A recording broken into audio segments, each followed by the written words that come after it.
یاره شبنم ګلې ته هم ځان ته بیټسمین وې زه نور احمد یم او لکه روبال یم او کوی نور یم دا وګوره بال مې په هوا کې داسې تاو کړی دی ما سره مخامخ شه چې دا ویکټه د نه په دې تندي باندې په دې مذهب باندې اولمه او ټک تینه اوچت کړمه درته ها مړه چینیان به سي او د هغې د زور به سي چینی اکسپرس ته که څه شی دی هغه وختي تاسو د ټورنمنټ نه وتي یې ظالمه ده خدای هسې ډیلا کې ولې بوډاګانو سره په ټیم کې یو ځای شوی نور احمده موږ ته ګوره هغه د موږ په سیم فاینلو کې وه اوس زما د کرکټ نه زړه تور شوی دی او فوټبال مې شروع کړی دی او که نه یا ګجرانو شبنم ګلې تاسو هم ډېرې غره تېمولې یا سږ کال سیزن کې ورته موږ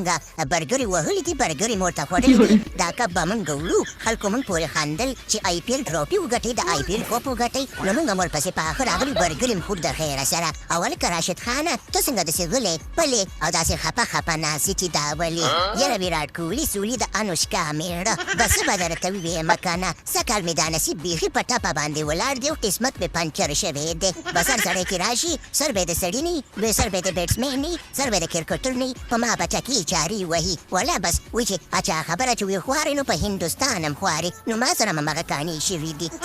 سږ کال آی پی ایل خو زما دپاره ډېر سپېرولو یاره وایي راشد خانه مه خفه کېږه ټول ګوجران خو د ستا په سر باندې آباد دي که نه که ګوجرانو سره ته نه ولي که نه نو ګوجران به اوس وختي پنچر شوي ول او د ټورنمنټ نه به وتي ول ظالمه داسې چل دی که نه چې دا ټول ګوجران په تا باندې آباد دي که څنګه شبنم ګلې یاره بلکل ویراټ کوهلي سولي د انوشکا مېړه راشد خان د خپلې جادو نه خبره نه ده چې دې کې کوم کمالات دي او کومه جادو ورسره ده خو خیر دی بعضې وخت کې جادوګر هم په خپله جادو کې ناکامېږي که نه زړه به ورته نه خوري راشد خانه دا موږ چې آباد یو نو په تا باندې آباد یو هلکه ویراټ کوهلي سولي د انوشکا مېړه یو دعا ورته وکړه چې د خیره سره وچډېږي ولې نه یا الله پاکه چې کله راشد خان بالینګ ته راځي نو ټول بیټسمینان ورته په سترګو باندې ړانده کړي او چې اوټ شي یا الله پاکه د راشد خان په بالونو کې نور هم جادو ور واچي چې څنګه جادوګر دی داسې نور هم جادوګر کړي او چې کله راشد خان بیټینګ ته راځي که نه نو یا الله پاکه بالران ورته په لاسو باندې شل کړي په پښو باندې شل کړي ورته په ملا کې درد پیدا کړي چې مفته بالونه ورته ورکړي او راشد خان پیچکي وهي او د انوشکا د مېړه نه ویراټ کوهلي سولي نه ونیسه